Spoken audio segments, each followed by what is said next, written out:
The morning light filtered through the kitchen window as I arranged the last of the pink roses in the crystal vase. The same vase I'd inherited from my mother 40 years ago. Today was Zoe's 32nd birthday, and despite everything, I'd spent the week planning the celebration with the meticulous care I'd always given to my daughter's special days.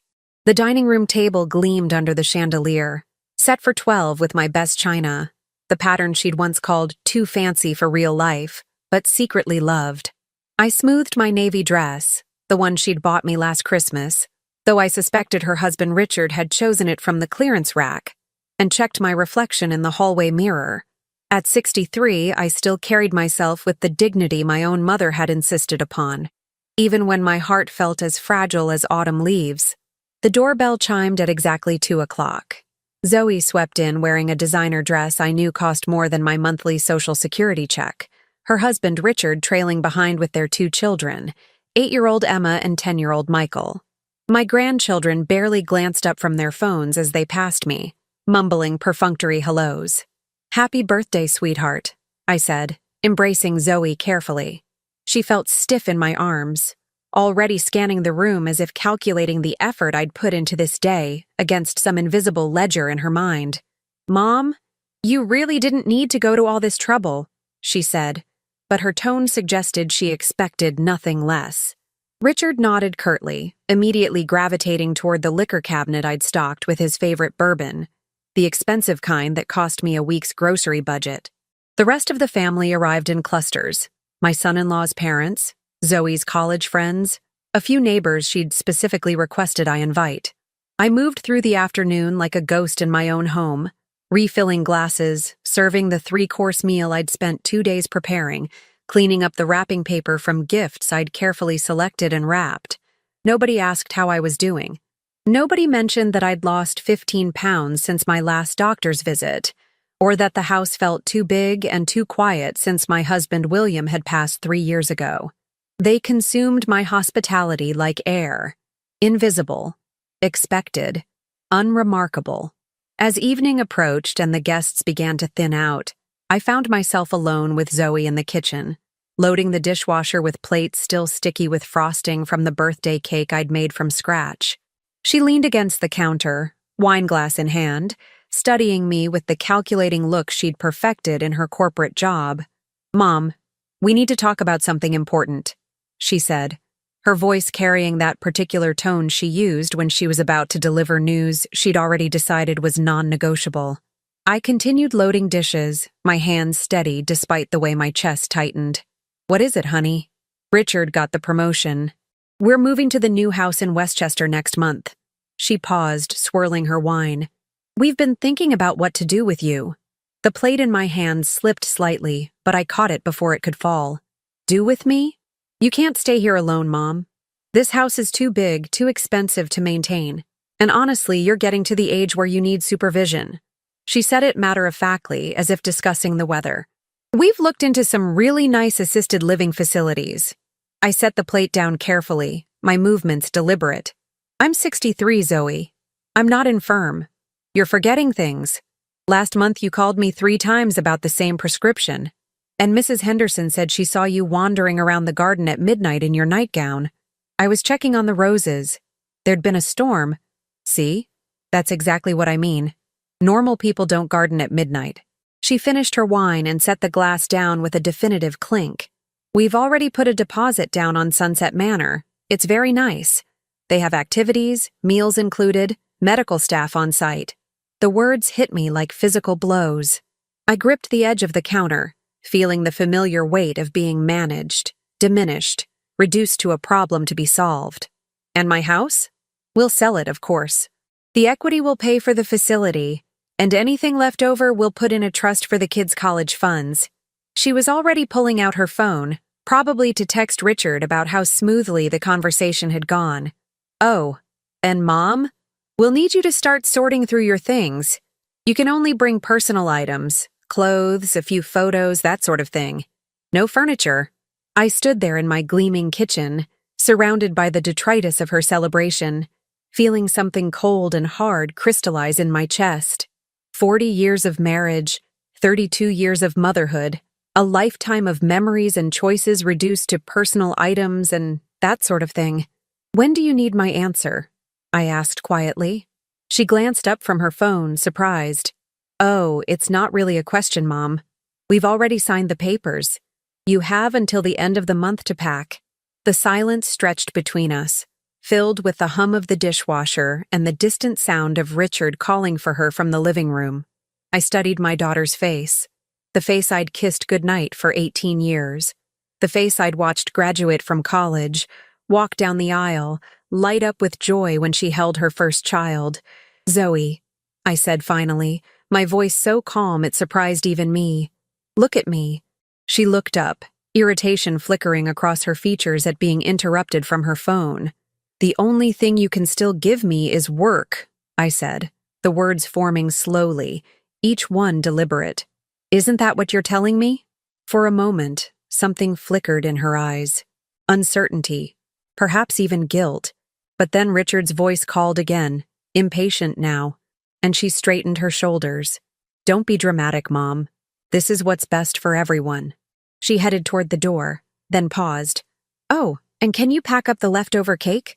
The kids will want it for lunch tomorrow. I watched her go, heard the front door close, listened to the sounds of cars starting and driving away. The house settled into its familiar evening quiet, but something had shifted in the silence. Something had broken, yes, but something else had awakened.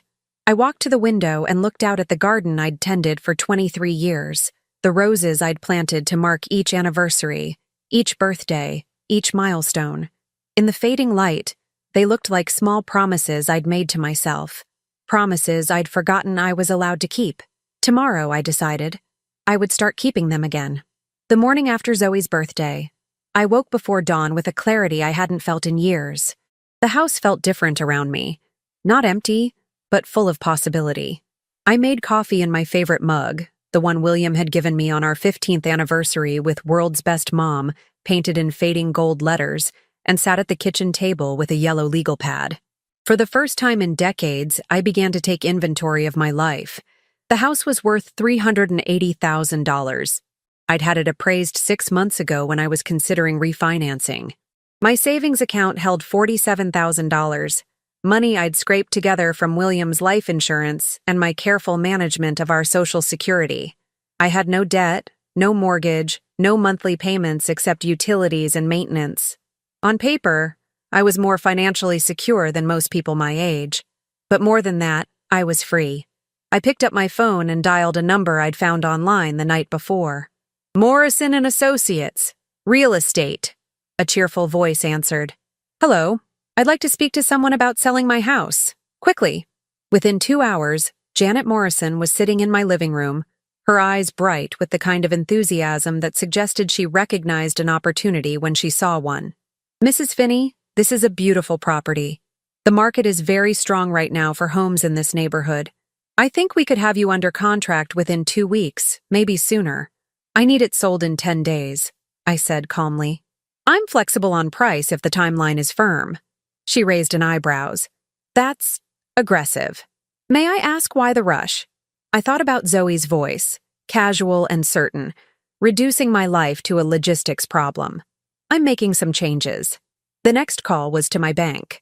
Within an hour, I was sitting across from a loan officer named Warren, explaining that I wanted to transfer the deed of my house to my adopted son, Eddie, and that I needed to understand the tax implications. "Mrs. Finney, this is a substantial gift. Are you sure you want to do this?" Eddie had been 17 when I'd taken him in, a friend of Zoe's who'd aged out of foster care with nowhere to go. For 15 years, he'd been the son I'd never had, calling every week, visiting on holidays, bringing his wife Christine and their 3 children to Sunday dinners. He'd never asked for anything, never expected anything, never treated my love as an entitlement. "I'm very sure," I told Warren. The third call was to the travel agency downtown. By 3 o'clock, I had a plane ticket to Paris, a reservation at a small hotel in the Loire Valley, and enrollment in a 6-week sommelier course at the École du Vin. The fourth call was to my attorney. "Margaret, I need to make some changes to my will, and I need to update my power of attorney." Margaret Todd had been my lawyer for 20 years. She'd handled William's estate, helped me navigate the aftermath of his death, and knew the complexities of my family better than most. What kind of changes, Barbara? I want to remove Zoe as beneficiary and executor. I want Eddie to handle everything. There was a long pause. Barbara, that's a significant change. Are you sure you want to do this without discussing it with Zoe first? I'm sure. That evening, I called Eddie. His voice was warm when he answered, the way it always was. Hey, Mom, how are you feeling? Christine was just saying we should come by this weekend, maybe bring the kids to work in the garden with you. Mom. He'd been calling me that for 10 years, and it still made my heart flutter with gratitude. Eddie, I need to ask you something important. How would you feel about moving into my house? What do you mean? I explained the situation, not all of it. Not the cruel calculations or the dismissive tone, but enough. Zoe thinks I should go to assisted living. She's probably right that this house is too big for me alone. Mom, you're 63. You're sharper than people half your age. If you want to stay in your house, you should stay in your house. But what if I don't want to? What if I want to do something else with my life? There was a pause. Then his voice came back softer. Then you should do something else. You've earned the right to live however you want. The house is yours, Eddie. I'm having the deed transferred tomorrow. Mom, I can't. You can. You have 3 children who need stability. You've been renting that apartment for 5 years, throwing money away. This house needs a family in it. I took a breath. I need to know it's going to someone who sees it as a home, not an asset. I could hear him crying on the other end of the line. Where will you go? France. I'm going to learn about wine.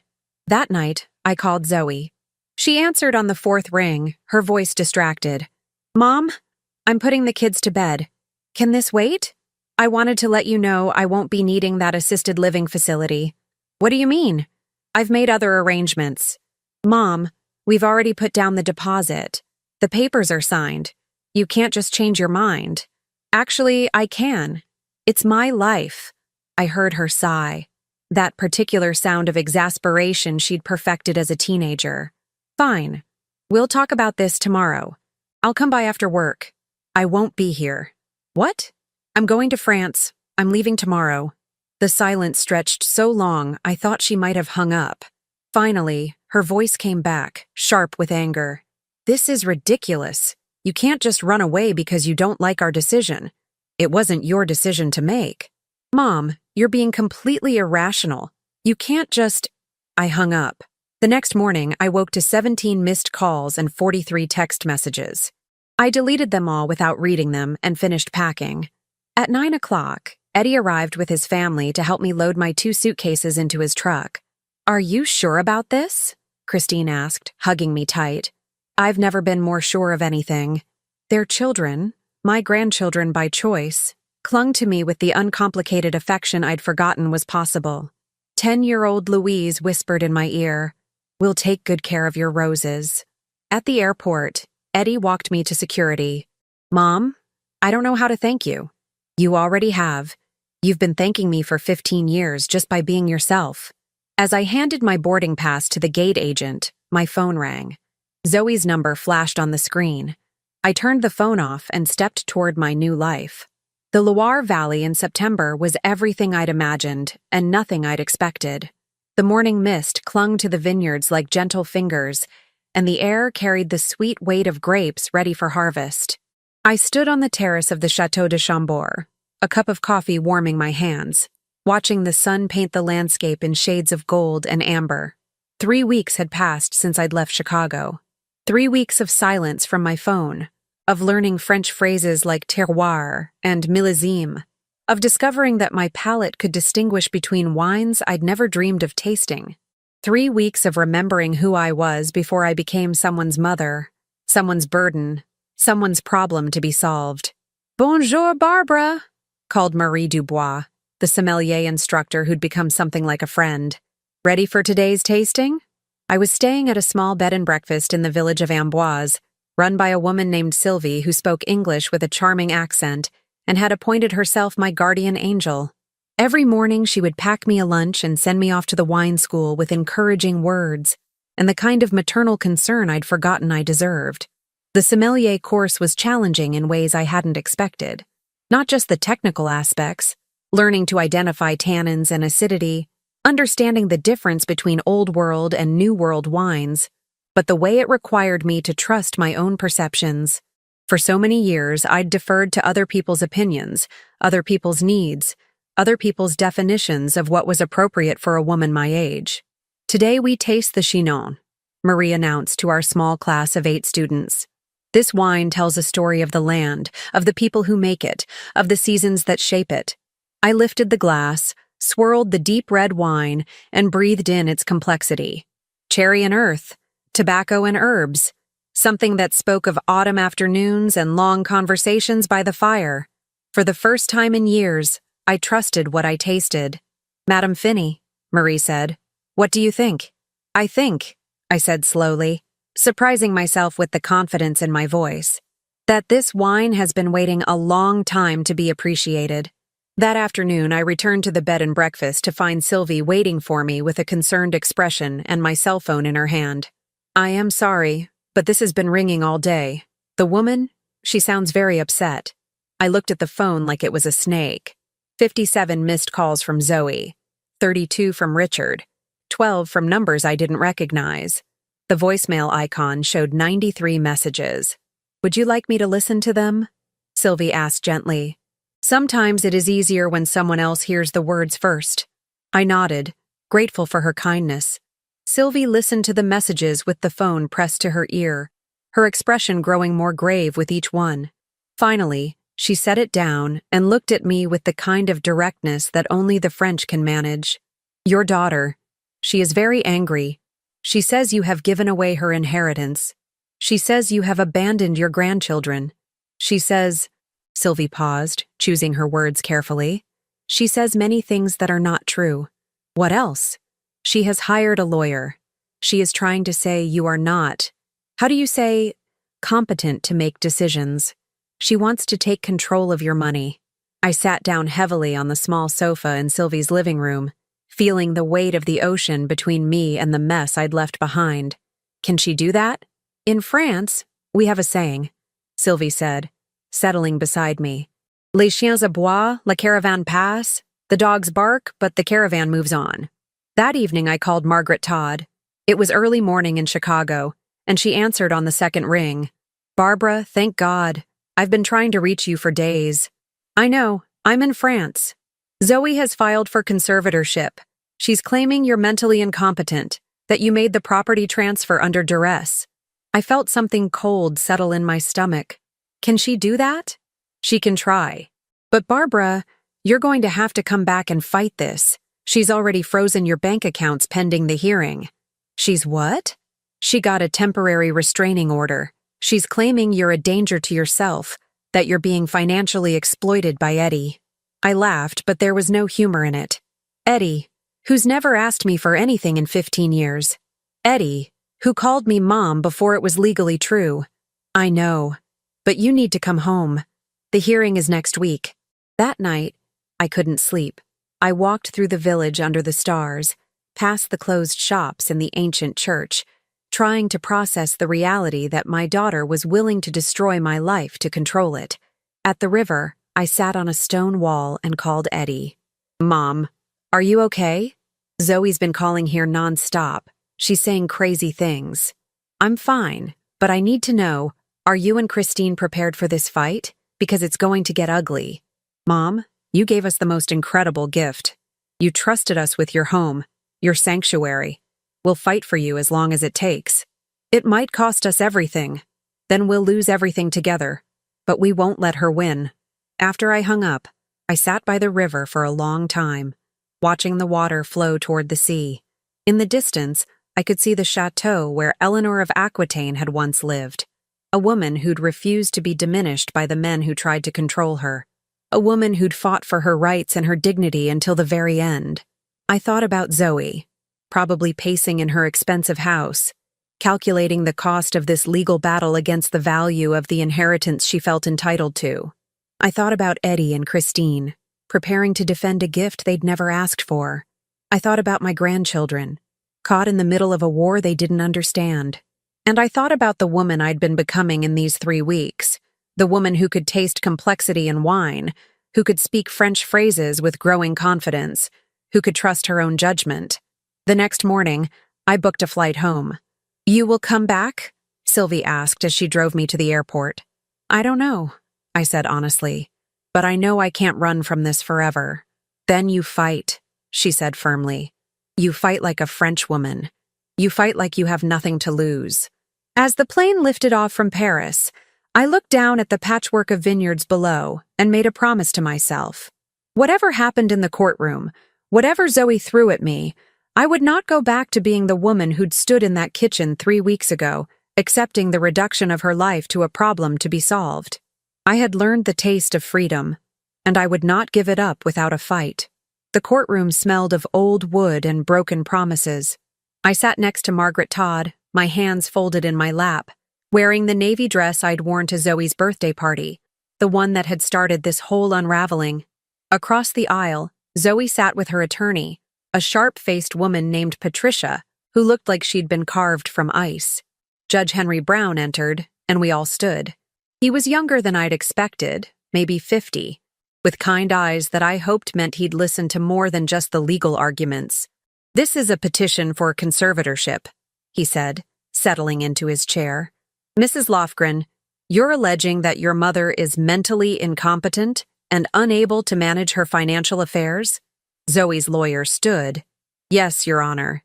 Mrs. Finney has exhibited increasingly erratic behavior over the past year, culminating in her abrupt decision to give away her primary asset, a home worth nearly $400,000, to an unrelated party, and then fleeing the country." I watched Zoe as her lawyer spoke. My daughter sat rigidly upright, her face composed in an expression of concerned grief that I recognized from her childhood, the same look she'd worn when she'd broken something valuable and was trying to convince me it had been an accident. "We have testimony from neighbors about strange behavior," the lawyer continued. "Mrs. Finney has been seen gardening at inappropriate hours, has made repeated phone calls about the same issues, and has isolated herself from family members who were only trying to help." Margaret stood. "Your Honor, Mrs. Finney is a competent adult who made a legal decision about her own property. The fact that her daughter doesn't like that decision doesn't make it invalid. But it does raise questions," Judge Brown said. "Mrs. Finney, I'd like to hear from you directly. Can you explain your decision to transfer the deed to your house to Mr. Eddie Chase?" I stood, my knees steadier than I'd expected. "Eddie is my son, not biologically, but in every way that matters. He's been part of my family for 15 years. He's never asked for anything, never expected anything, never treated my love as something he was entitled to. But you have a biological daughter," the judge said gently. "Why wouldn't you leave your property to her?" I looked at Zoe, really looked at her, and saw the woman who'd stood in my kitchen 3 weeks ago and informed me that my life was being reorganized for everyone else's convenience. Because she already told me the house would be sold to pay for the assisted living facility she'd chosen for me. She'd already decided my furniture was worthless, my memories were clutter, my choices were irrelevant. I paused, feeling the weight of 32 years of motherhood. She didn't want my house, she wanted its value. "Mom, that's not fair," Zoe said, half rising from her chair. "Isn't it?" I turned to face her fully. "Tell me, Zoe, what did you say to me on your birthday? What exactly did you say about what I could give you?" She flushed, her lawyer placing a restraining hand on her arm. "I don't remember exactly. You said the only thing I could still give you was work. You said it while I was cleaning up the dishes from the party I'd spent 3 days planning, in the kitchen where I'd raised you, in the house where I'd built a life." The courtroom was silent. Judge Brown looked from me to Zoe, then back to me. "Mrs. Finney, can you tell me about your trip to France?" I enrolled in a sommelier course. I've always been interested in wine, but I never had the time or the confidence to pursue it. I stayed in a small village, learned to trust my own palate, remembered what it felt like to be seen as myself, rather than as someone's mother or someone's burden. "And your finances?" I looked at Margaret, who nodded encouragingly. "I paid for the trip with my own money. I have no debt, no outstanding obligations.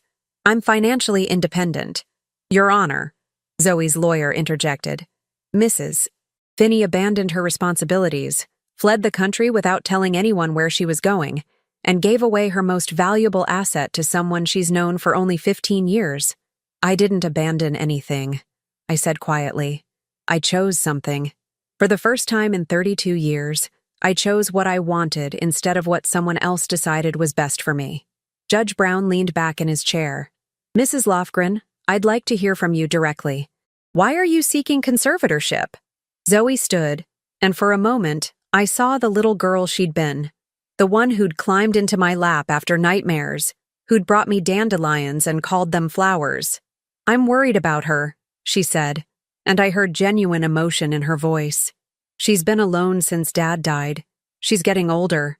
I just wanted to make sure she was taken care of. By putting her in assisted living against her will? By making sure she had professional care available? By making sure she wasn't isolated or vulnerable? And the house? The house is too big for her. Too expensive to maintain. The money would be better used for her care. Better for whom? I asked. And the question hung in the air like smoke. Judge Brown called a recess. In the hallway, Margaret gripped my arm. You're doing well. Stay calm. Stay truthful. Eddie appeared beside me, Christine at his side. How are you holding up? I'm okay. I looked at this young man who'd become my son, who'd never asked for anything but had given me everything. Are you sure about this? It's not too late to give the house back. Mom, he said firmly. We're family. Family doesn't abandon each other. When court reconvened, Judge Brown had reached his decision. This is a difficult case, he said. Mrs. Finney, you've clearly made some dramatic life changes recently. Mrs. Lofgren, your concern for your mother is understandable. But concern doesn't override autonomy. He paused, looking at both of us.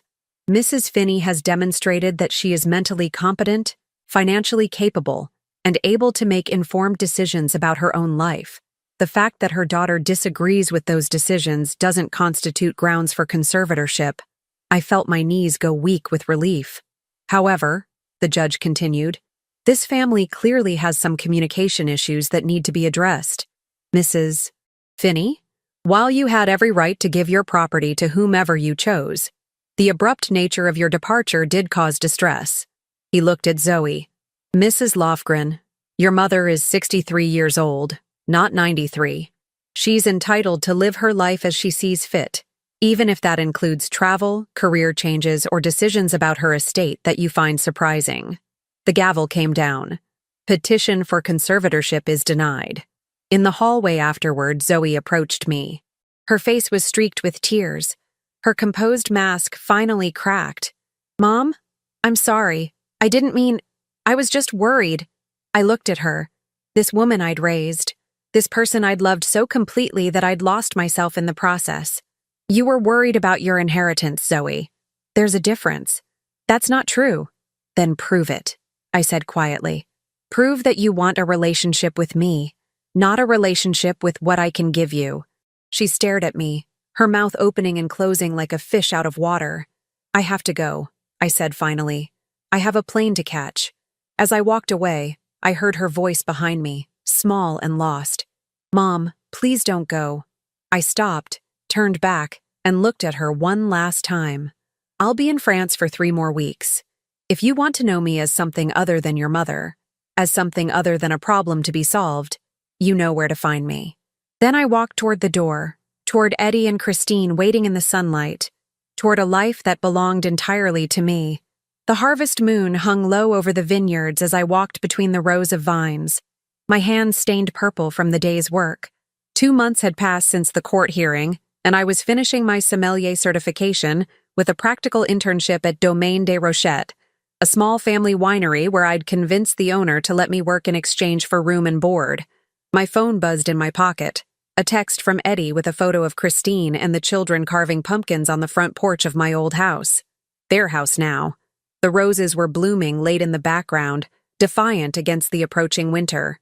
Looking good, Mom, his message read. The house is happy. I smiled, typing back. So am I. It was true. My body ached from the physical work. My French was still clumsy, and I was living in a converted barn loft with questionable plumbing, but I was happier than I'd been in years. I'd learned to taste the difference between grapes grown in clay soil and those grown in limestone. I'd memorized the wine regions of France and could discuss the impact of terroir on flavor profiles. I'd made friends with the other harvest workers, a mix of locals and travelers who treated me not as someone's mother or someone's problem, but as Barbara, a woman who'd decided to change her life at 63 and had the courage to do it. "Barbara," called Jean-Claude, the vineyard owner. "Telephone for you." I climbed down from the ladders, wiping my hands on my apron. Inside the small office, he handed me the phone with a knowing smile. "Maman?" I almost didn't recognize the voice. Soft, uncertain, younger than I'd heard it in years. "Hello, Zoe. I'm at the airport, in Paris. I was hoping we could talk." I sat down heavily in Jean-Claude's chair, my heart hammering. "How did you find me?" "Eddie gave me the address. He said you invited me to come." I had, in a moment of hope and wine-induced courage, sent her a letter 2 weeks ago. I'd written it by hand, in French and English, explaining where I was and why I was staying. I'd ended it with an invitation. "If you want to know who I am when I'm not being your mother, come see me. I'm in Paris until tomorrow morning," she continued. "Then I fly to Tours. I have a rental car. I could be there by afternoon." "Why?" I asked. "Why now?" There was a long pause. "Because I miss you. Because I've been thinking about what you said in the courtroom. Because I want to understand what happened. Understanding isn't the same as accepting. I know, but I want to try." That night, I couldn't sleep. I walked through the village, past the small church where I'd started attending Sunday Mass, even though I didn't speak enough French to understand the homily. I thought about Zoe as a child, the way she'd insisted on helping me cook even when she was too small to reach the counter. I thought about her teenage years, when she'd slam doors and accuse me of not understanding her life. I thought about her wedding day, when she'd cried in my arms and told me she hoped she'd be half the mother I was. When had we stopped seeing each other? When had love become obligation, relationship become transaction? The next afternoon, I was working in the tasting room when I heard a car pull into the gravel driveway. Through the window, I saw a small white rental car and a woman getting out, looking around uncertainly.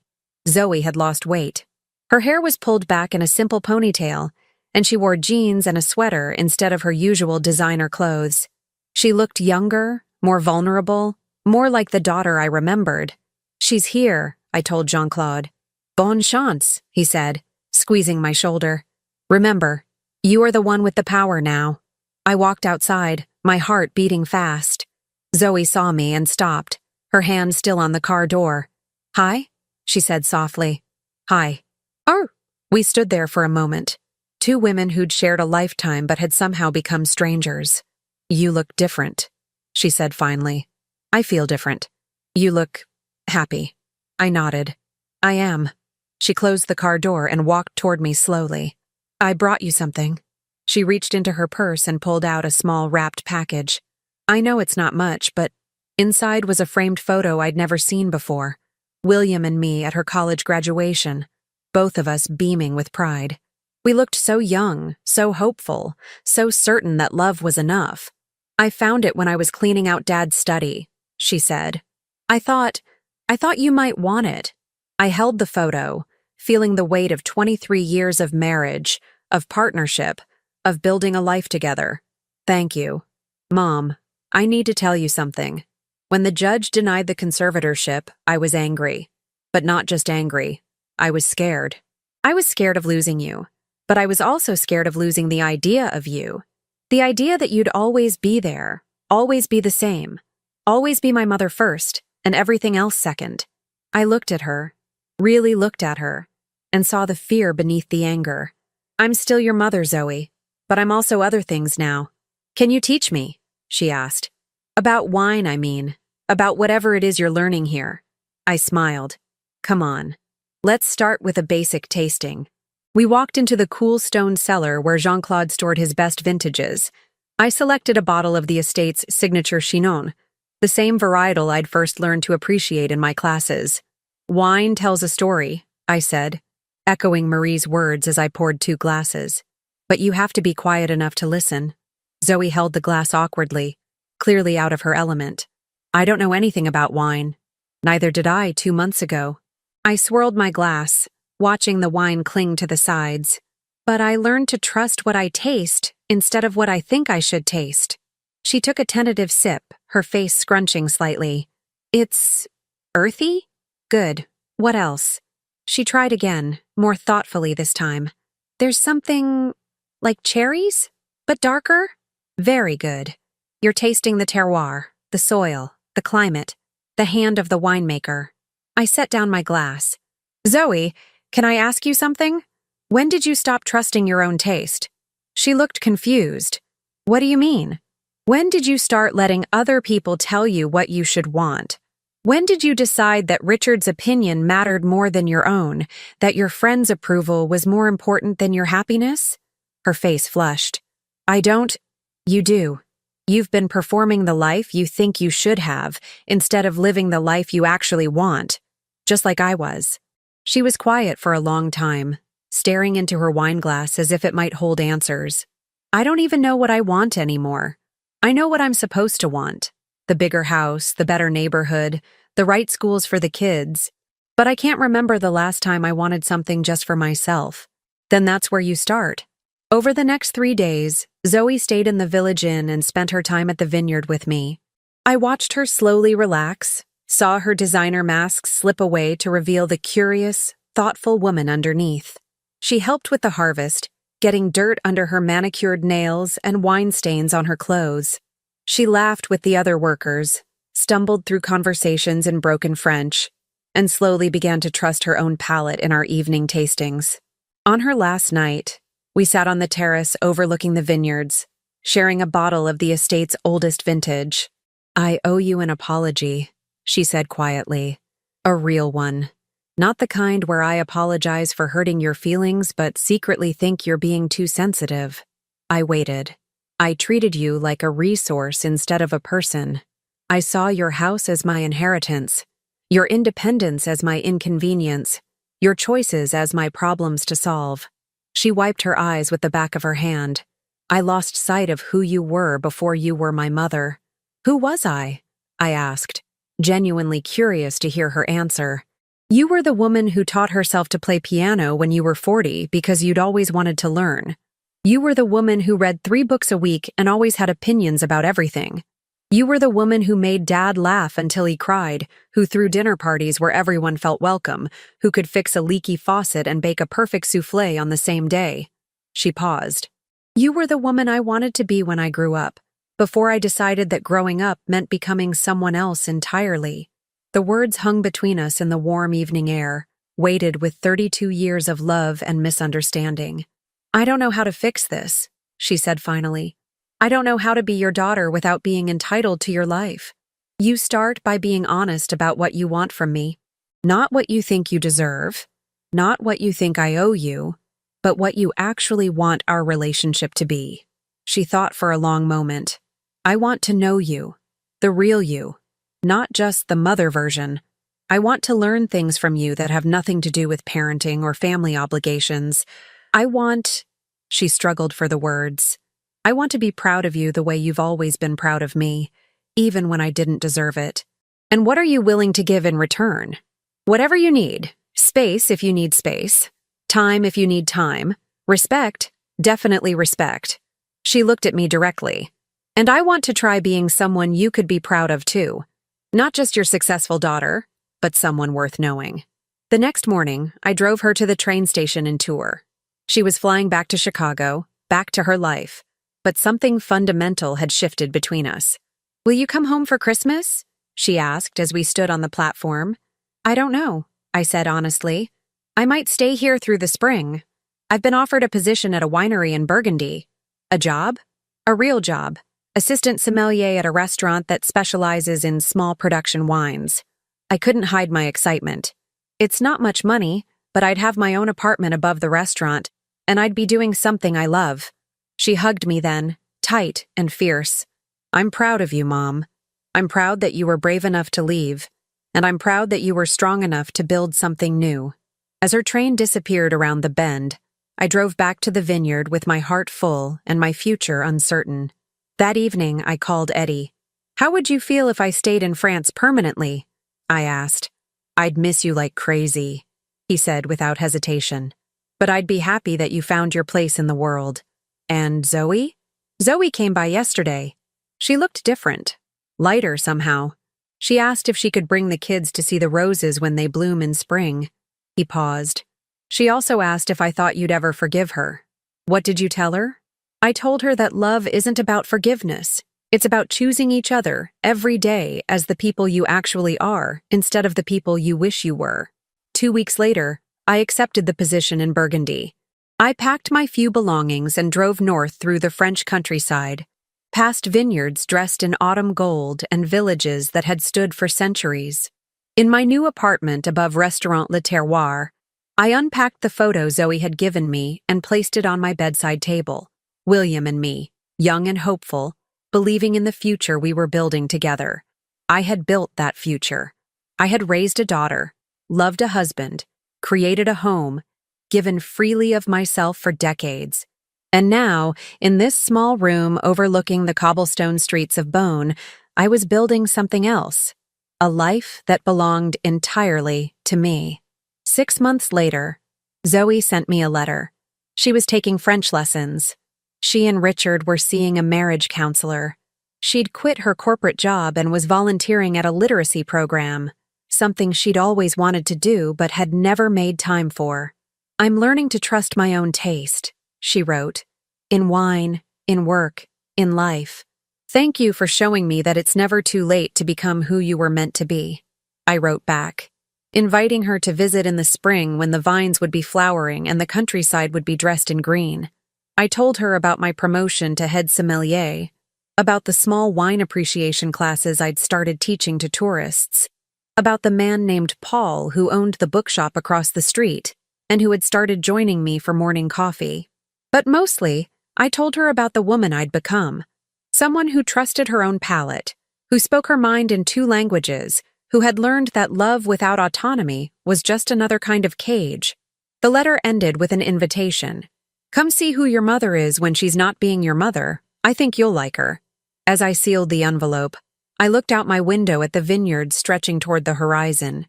Somewhere in those vines, grapes were slowly ripening, transforming from simple fruit into something complex and nuanced, something that could only be fully appreciated by those willing to pay attention. I had learned, finally, to pay attention to my own transformation, and I had discovered that the vintage of my life was far from finished. It was just reaching its peak.